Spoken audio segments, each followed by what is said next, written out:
Sound, music, sustainability. Welcome to Sustain FM.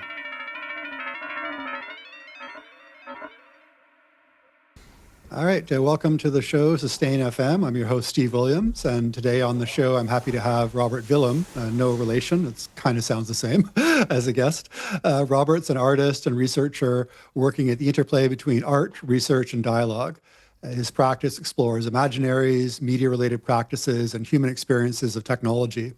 And in our conversation, we'll explore sound, technology, media, artistic research, industry, society, questions around digital and media, material culture, and I'm sure more stuff as well. So, Robert, welcome to the show. Thanks a lot, Steve. Thanks for having me. You're most welcome. Very great. So I'm always interested when talking with sound artists that also work with technology about which came first. So were you kind of interested in technology and gear and tech and that kind of stuff first and then moved into sound and music? Or was it the sound came first and then the tech or a bit of both? I'm kind of curious how that happened. Yeah, great question. I try to recall what came first.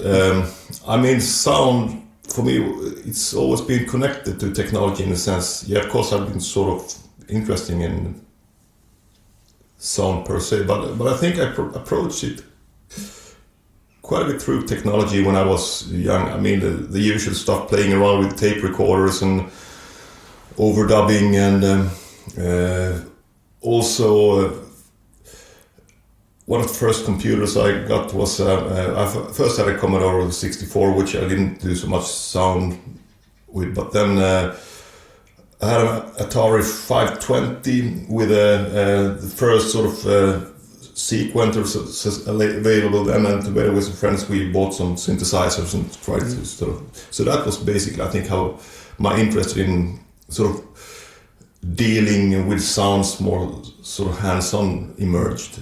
Okay. Through the sort of early computers, 1980s, cassette recorders, and fooling around with those. Okay, and when you were talking about working with sound, were you interested in, like you mentioned, the cassette recorders and overdubbing? So were you interested in kind of recording sounds and making sense of sounds that were out there, or you also mentioned the early sequencer, which you would use for making your own sounds, or both? Or I think both. I was sort of, I remember one of the first things that I was quite intrigued with was recording on a mono tape recorder, and realized this thing when the battery started to drain, that the tape started to move slowly, and how my voice shifted, or all the recorded stuff shifted character, became sort of, I think that was a quite, I don't know if I could say strong experience, but it was at least something I remember, and I think it was intriguing. Mm-hmm. Okay, interesting. So, right, yeah. So I can definitely see the thread, or maybe hear the thread from how that might sort of connect into some of more recent work, and maybe to kick off that part of the conversation, I want to ask you sort of how you think about and practice this relationship of art and research. And because you've described your work as probing, and I wonder if you can tell me about that. And I'm also kind of curious, based on that story, from what I understand or interpret as probing, even that idea of the battery dying and the tape slowing down and that effect sort of, to me, feels a little bit like what you were trying to get at. Do I have that right?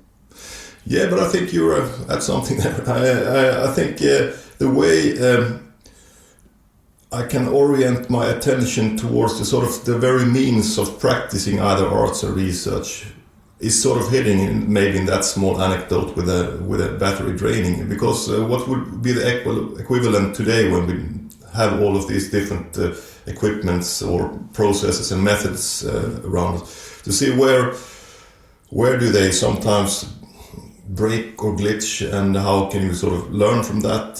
So probing is very much a kind of maybe undulating movement between art and research, where I sometimes try to keep them separate, like art projects and research projects, and sometimes let them intersect, and sometimes also go back to earlier projects that's in a more iterative way, which you seldom do so much in research. Research is sort of thought to be very linear when you produce something and then you go on to the next step. Right. But I'm quite fond of the idea of sort of seeing new things in old stuff, recycling, reusing. And it's interesting to see how that can happen both in art and research in various ways, and how I can take things from one zone and move it into the next one and have that kind of probing, testing, inquiring movement. Okay. So when you're talking about probing and testing and inquiring, thinking about that from an artistic lens, might that be sort of probing potentials of sound technology or probing aspects of different sound environments? What are the kind of things that you're investigating?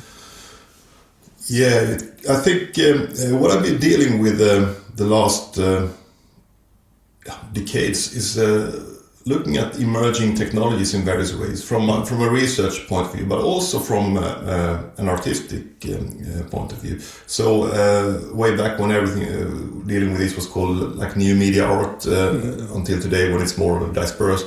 But to look at not just new media but old media, and to learn also, for example, learn something research-wise from what I'm doing in my artistic process, which is of course very close to the idea of artistic research or research creation and so on.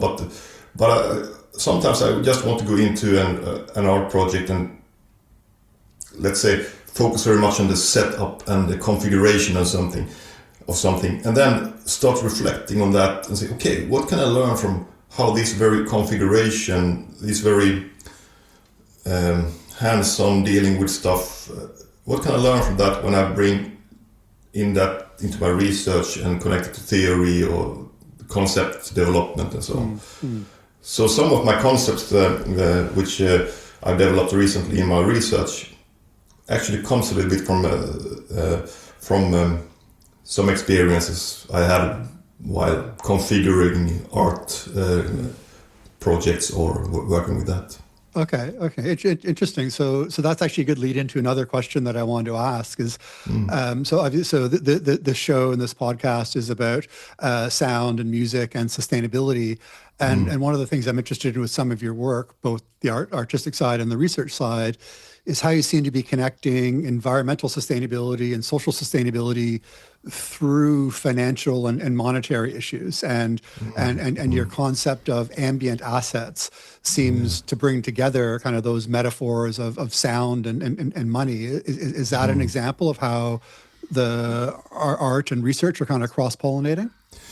Yeah, it is to some extent. So yeah, because if I think about the artistic process of the way I came up with this idea about ambient assets, is that I've been using an anechoic chamber that is part of Lund University here, and then connecting that to using convolution reverbs or a convolution reverb, and start thinking about sound as how are they connected to different spaces, and when do they become these kind of traveling items that can also become commodities, like an impulse response from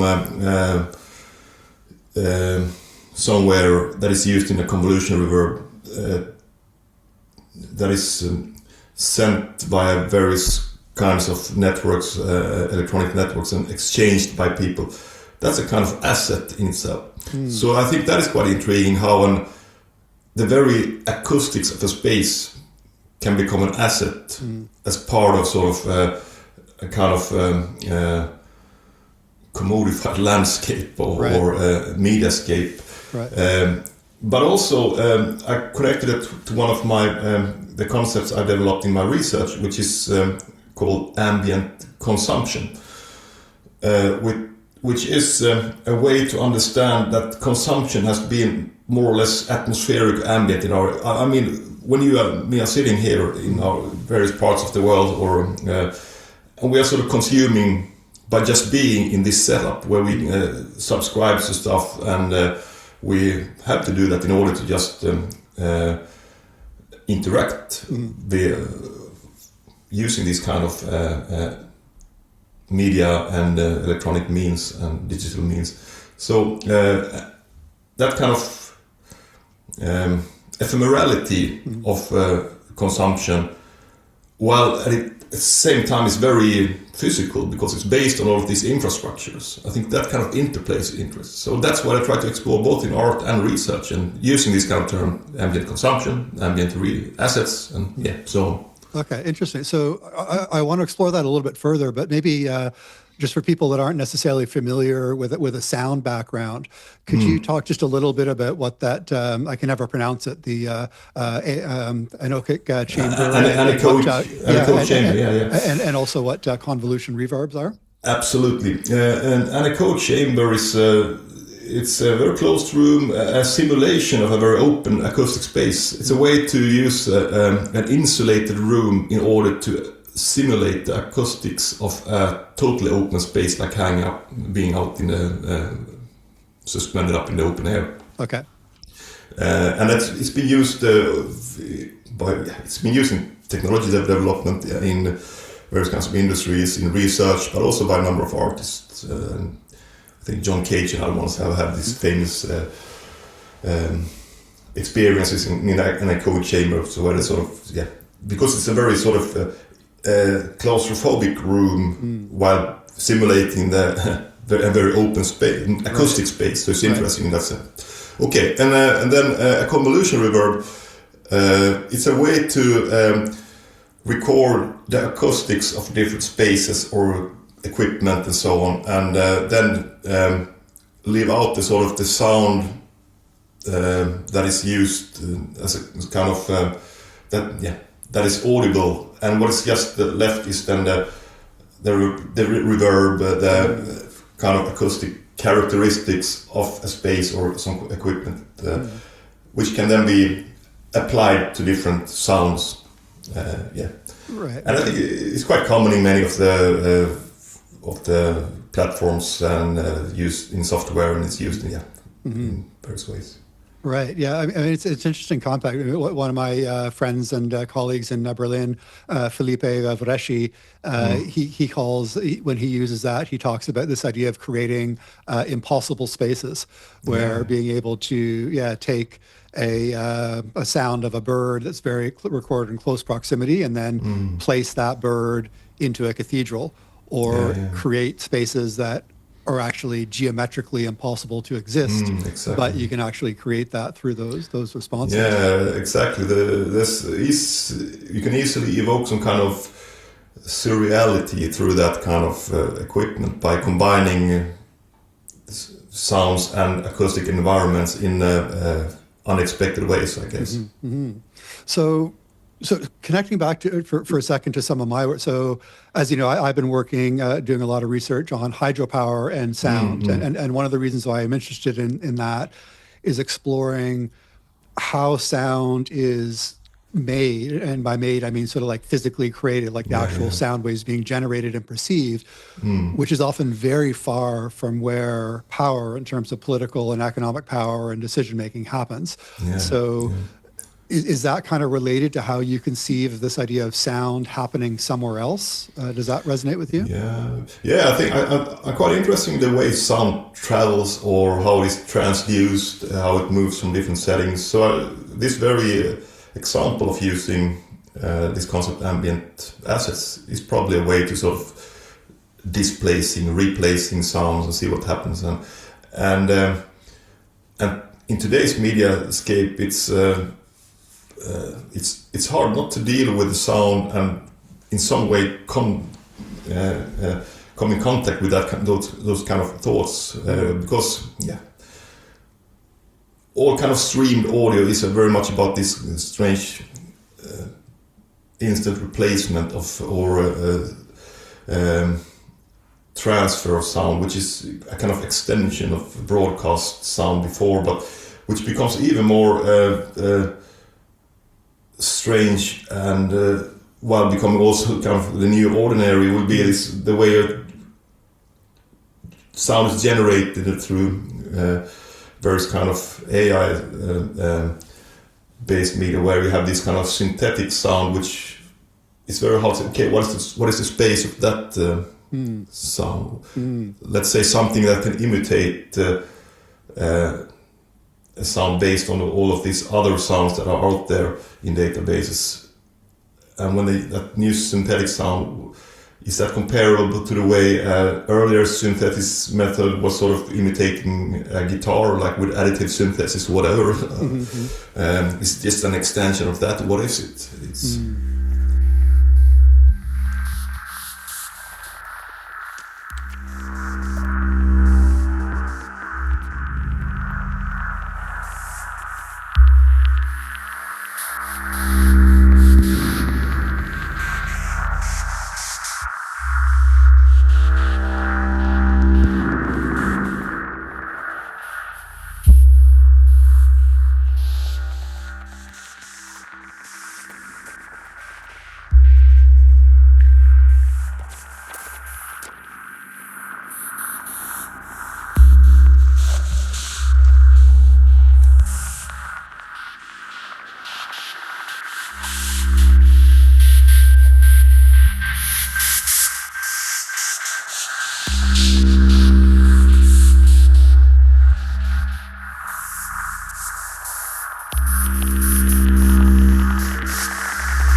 Okay, I mean that's an interesting thread, and I want to pick up on what you talked about, the kind of like the strangeness and the weirdness of the ordinary, because in particular I'm thinking of your book Mundania, how and where technologies are made ordinary. Yeah. So what is it about the ordinary that makes that an interesting direction for you? Because when we think about ordinary, we think of normal and banal, but you've actually used that as a jumping off point for exploration.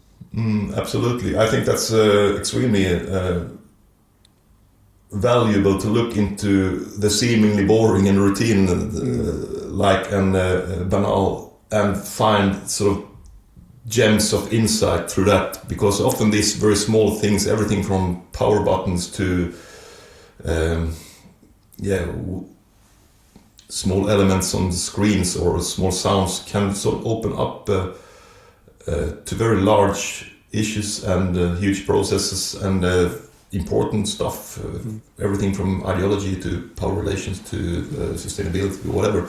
And in this book, Mundania, I try to evoke the kind of sort of idea that everyday life together with complex technology is, what if we start seeing that as life in different variations of Mundania, which is where these technologies that at one time seems to be strange just gradually become ordinary, like part of the backdrop of everyday life. And how is that happening? And what happens in that process where these technologies or infrastructures and organizational and corporate operations become part of everyday life, and where they become ordinary and banal, but also to some extent uncanny and a little bit strange, because what is it really we are dealing with here, Stephen, when we are sort of talking to each other over this widespread network? What are all the sort of stakeholders involved here? What are the interests? What are all the labor that is taking place somewhere else in order for us to be able to do this? It's something ordinary because we do it often, but it's also hugely, it's immense. It connects to immense questions. And in that sense, it becomes a little bit uncanny. Yeah, it's fascinating, that sense of the ordinary. I was reminded about that with even, we're talking about this video technology, because I grew up in Canada, and my father emigrated to Canada from Australia, and my mom emigrated from the UK. So we grew up with families scattered all over the world. And when I was a kid, talking to my father's family back in Australia was a big deal. We would only do it once a month. It was really, really expensive. We would all be on different extensions of the phone. There was echoes and overlaps and distortion and static and cutouts. And my dad would be timing. It's like, okay, that's like $100 now. We need to hang up. And now I just routinely FaceTime my parents back in Canada once a week. So that has become normalized, but it is quite a uncanny experience sometimes with that kind of connection. Yes, and especially when you start thinking about all the things that are hidden and that we normally forget when we think these things are ordinary and banal, because this idea about this abundance of data that just can be exchanged, of course it can be, but are there costs related to this? What are the costs? What are the long-term effects of it? Who benefits from it? Who does not benefit from it? Who pays for it all? I mean, which way do different people, or not just people, also the ecological dimension, pay for all this? So so it's so that's why I'm interested in looking at the mundane, because they take it for granted. The ordinary often hides a lot of interesting stuff we can examine and learn from. Yeah.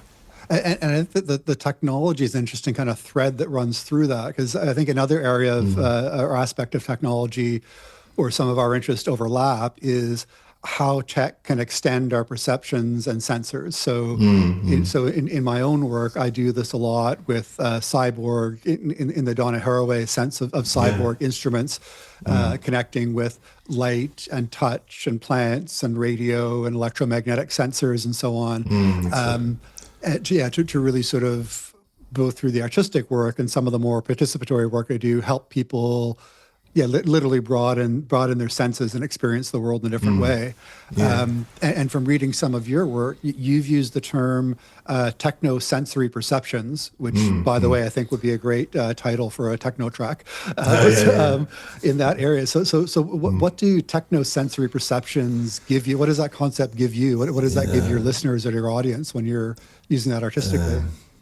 I think it's also a way to direct attention towards what we experience as ordinary, because there's a number of technologies we use that enhance our perception and ways we can be in the world, while they also to some extent might distort. And I mean, this kind of interplay between amplification, enhancement and distortion is something that I'm hugely interested in. And I also use recordings or kind of scanning electromagnetic fields and induction, and I guess the way it's Christina Kubic works with this electrical walks where you can sort of walk through environments and hear the electromagnetic induction field around you. It's a way to, when you do that, it's a quite simple thing to do with some kind of equipment connected to some headphones where you start hearing the electromagnetic fields. But it's also a quite uncanny experience where you really can start noticing, it makes sense to talk about this kind of enhanced techno sensory perception, where you sort of a new world opens up, and other ways which goes beyond the auditory into the visual would be of course to use a microscope or something to see things that we can, and to just buy a cheap microscope and start looking at your surroundings in that totally different scales through technological means. It's a quite intriguing thing to do. So sort of move out of what is seen as the normal, whatever that is now, normal ways for humans to perceive through technological means. So that's, and I mean, a lot of electronic music is in that kind of ballpark where that kind of explorations are. I mean, what we were talking about ambience before and reverb, it's also a kind of extension of the perception and moving yourself into different spaces and yeah, and I mean, as you said, a techno track with that name. I guess you could explore that in various ways by just evoking that through technological sonic means. Yeah, I mean, I think it's especially that relationship, because I think the sensory perception, this idea of using that and enhancing senses to sort of open up new worlds, I think is really important. And at the same time, one of the things that I like about, because most of my work is around live performance, like I do record, but I enjoy the live performance. And part of that is that physical sensory perception that, especially in a techno club, for example, where you can feel the thump of the kick drum against your chest, you can sort of you can feel the sound waves kind of being pushed against you. There's the sensory environment of being surrounded by other people, even if you're going to a sound art experimental music performance in a gallery or sitting on the floor. There's still the reverberance of the room, maybe the windows end up shaking at some kind of weird point because there's a reverberant frequency or something like that. I love that interplay of the senses of opening up, but also the sensory experience of the audience experience. I was going to say listening, but it's not just listening, it's actually perceiving the experience. Yeah, and being there in some extent, and it's a very site-specific thing, I guess, that is very related to the situation, and I mean, very easy equipment that we have all around us, like just an equalizer, an EQ, where you can sort of scan through the bandwidths and sort of and make just certain frequencies stronger. It's a very banal or ordinary way of dealing with sound, but it opens up totally new dimensions to how you hear the sound. And so just filtering EQ together with some delay or whatever is, I mean, these are huge, small things that can make a huge difference in the experience of how you hear a sound. And for example, when you talk about this, to just enhance certain bass frequencies and see where you find this kind of standing wave or whatever, and play with that in a room. It's simple but immensely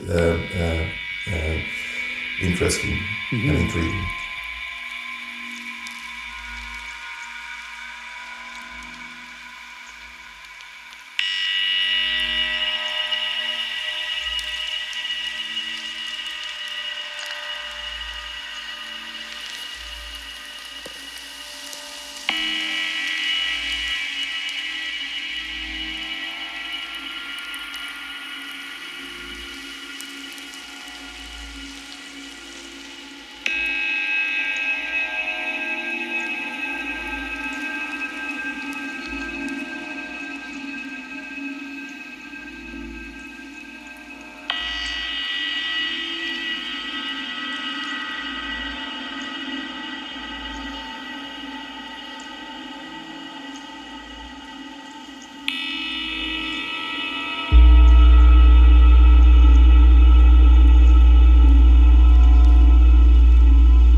So yeah, so kind of on that note, but circling back a little bit to what you mentioned a few minutes ago, this idea of sort of opening worlds. I'm curious about one of your older projects that was called an ongoing experiment in world making and rendition, and as our listeners know, I'm very interested in how sound and other senses can help us reimagine sustainable futures.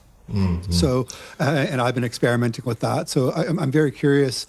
What was the inspiration behind that project, and how did you think about world making and sound coming together? I think one of the first iterations of that those kind of works. Well, I had done a number of site-specific work before together with other artists, and I've been very interested in the site specificity and place, different places and land art and all of these kind of. But then. I had a collaboration with a museum in Stockholm, Museum of Ethnography, where I had this performance called Possible Worlds, where I took material from the museum and other kind of audio and video and tried to evoke.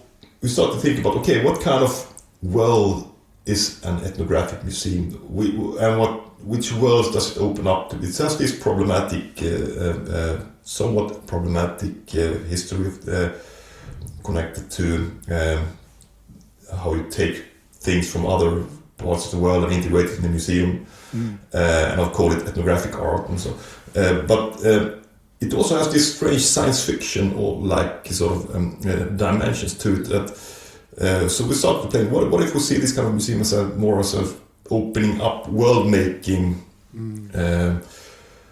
place, and of course that's done by a number of curators, ways of create worlds in museums. But we try to sort of intensify that through this small performance where I could use different kinds of objects and props in a room together with live improvised video and sound, and evoke a certain kind of world-making experience. And the rendition part was, of course, the idea about rendering a sonic, audiovisual world through this technological means. And I continue with that in different ways. I guess this some recent live sets I've done, like this Fields of Unknowing, is also a ways of opening up associations to various kinds of worlds, and while intensifying the experience of being in that certain room, as a kind of interplay between site specificity and traveling mind, or a mind expansion as a kind of world making. Okay, fascinating. So we're getting close to time, but one question that I wanted to ask, that I ask most of my guests, is kind of about the audience understanding and kind of getting the message across. And so with this type of work that has this kind of deep meaning behind it, I've seen many different approaches, kind of on a spectrum, where at one end of the spectrum, everything is so obvious and so spelled out that it kind of feels like a public service announcement or a lecture or something like that. And then at the other end of the spectrum, everything is so conceptual, so esoteric that no one has any idea what this thing is about.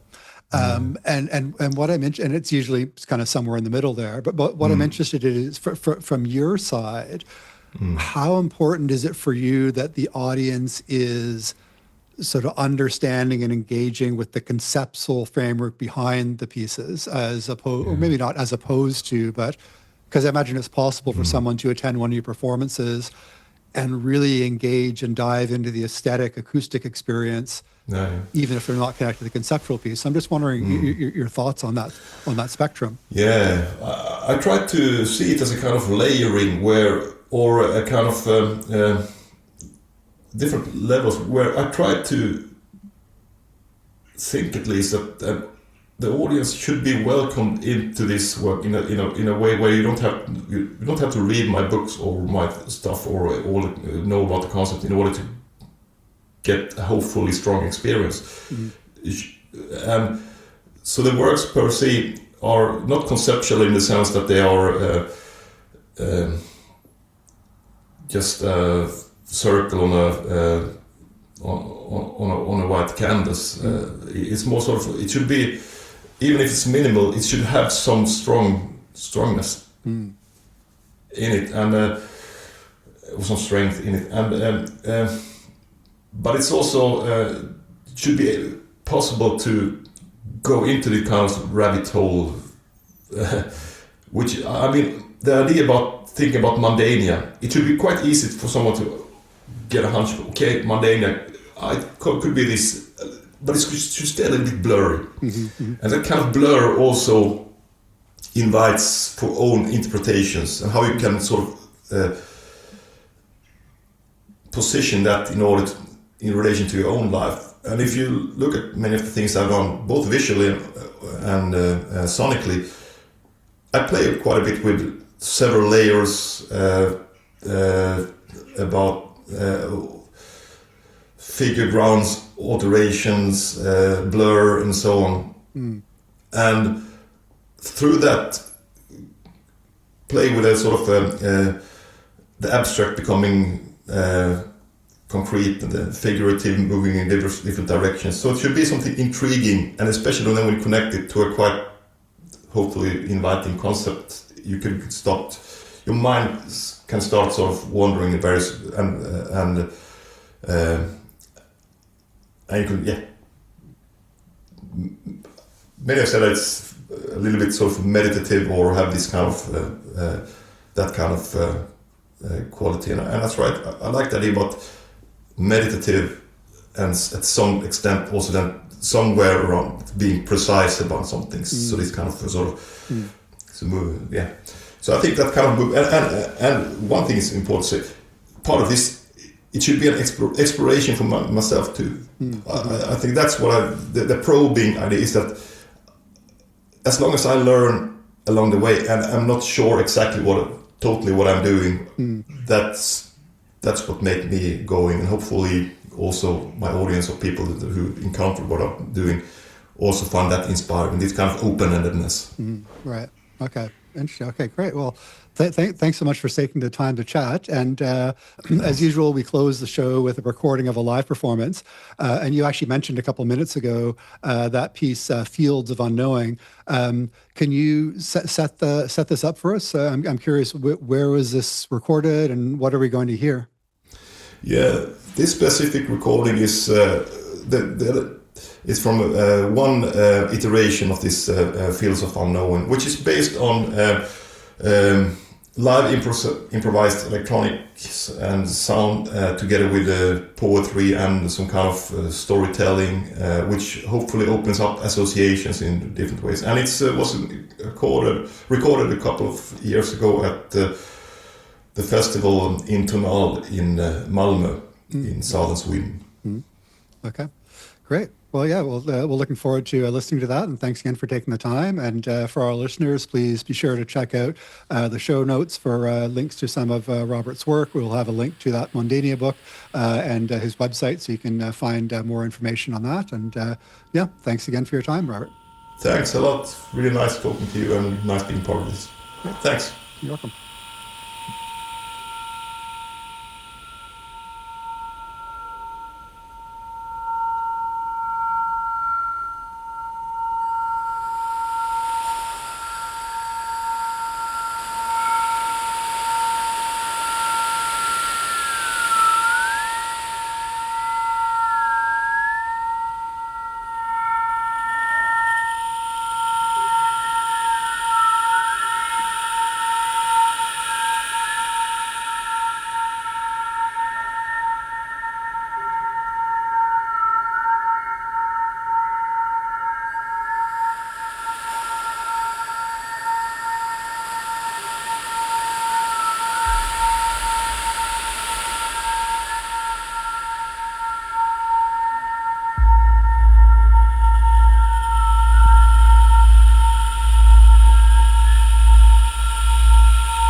A foul smell is spreading over the city. I heard about a woman who spent all days on a bicycle, riding the streets, sometimes with her daughter, searching for the origin of the stench. What is that smell? People witness that it smells industrial. But where is the industry? Where are the factories?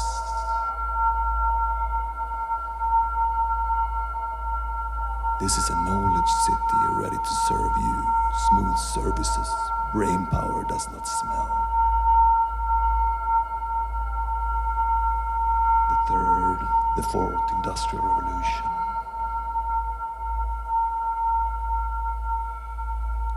Did we not get rid of the bads? The foulness of factories?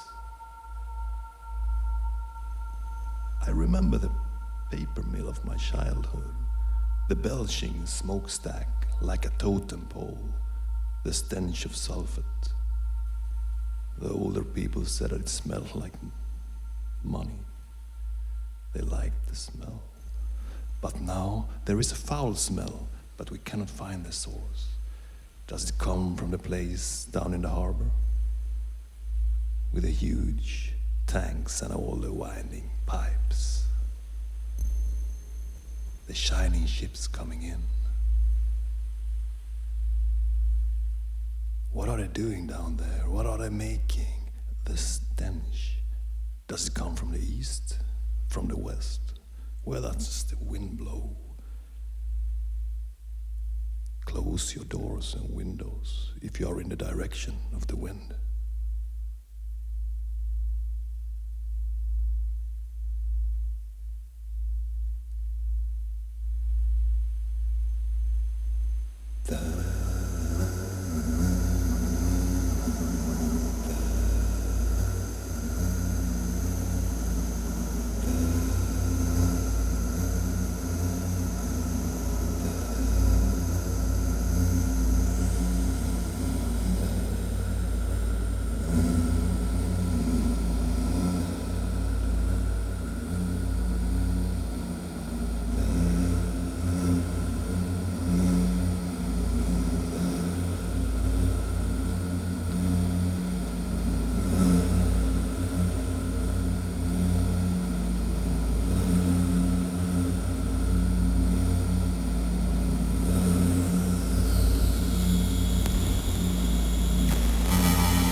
Smooth swipes and fashion cycles and loot movements turn to a roaring noise. The clouds are not serenely quiet. They are industrially loud, somewhere. Beyond, beneath. It surely takes a lot of wire to make something wireless. Somewhere. It turns out the weightless is enormously heavy. It turns out that clouds are grids. A new process industry, computation factories, experience factories, creative industries and welfare industries, pleasure and pain industries, hungry for energy, oil stained. Millions of servants, millions of servers, millions of cool hunters and millions of cooling fans. Somewhere, somewhere,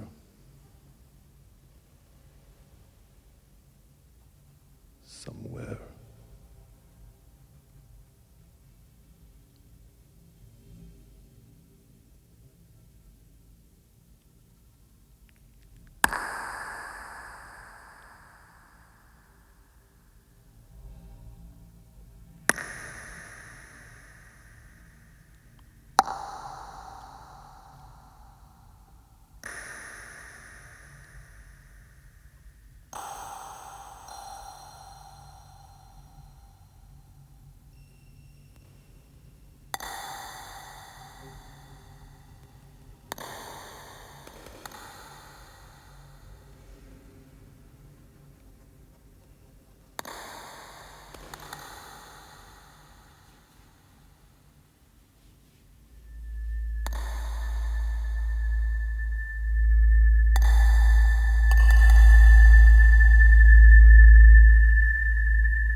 Somewhere right by the foot of the mountain they are digging holes.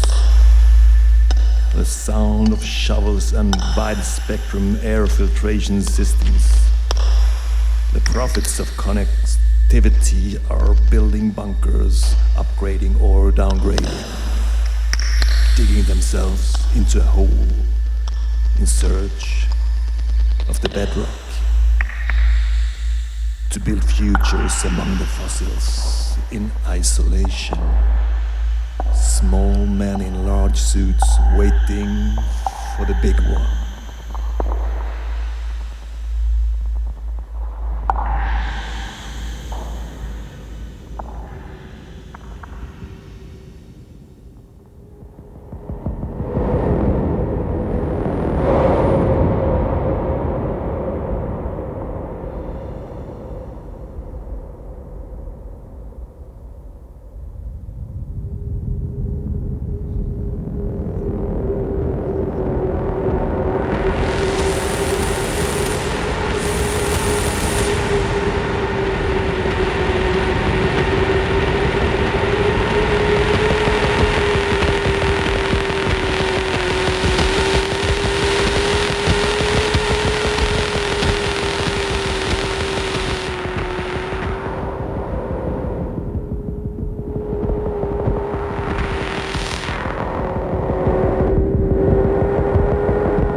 When I was around 10, we sneaked into a warehouse.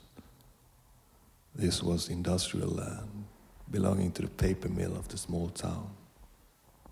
Inside, concrete floor, squeaking sounds from the corrugated steel-plated walls. No one else was there. A yellow front loader stood dormant, resting on its huge rubber wheels, silent. A vague smell of distantly extracted substances. Diesel and engine oil. Next to the machine on the concrete floor, a huge yellow pile, a small mountain of powder, mesmerizing. Its glowing color, its hue. Something industrial, evoking the sense that this also came from somewhere else, otherworldly. Without words, the yellow pile told us not to touch it. We stood enchanted, looking at the mountain in the room. I cannot remember how long we stood there. Suddenly, we were outside. Looked around to see if someone had noticed us. No one was there. Then we raised our heads and looked up. The sky had shifted color. It was now sulfur yellow.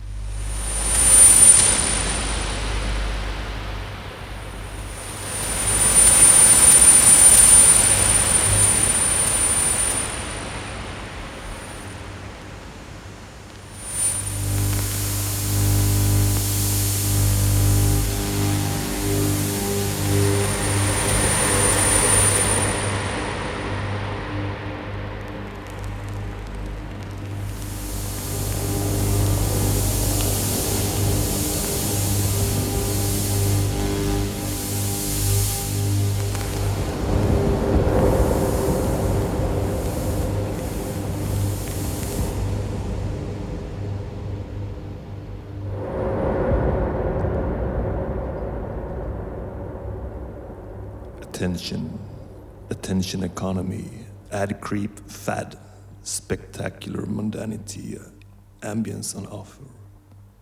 Spaces bundled as impulse responses, feedback noise and distortion of self-impression. Outsourced self-presentation and impression management. We are stuck somewhere between the sine wave and the super saw. Styles and choices, yet stuck in stasis. Stacked and slightly detuned. Somewhere in the background, in the wall of sound, a pitch-shifted veil and a somewhat familiar rhythm.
Okay, thanks for listening to Sustain. Hope to catch you again next time.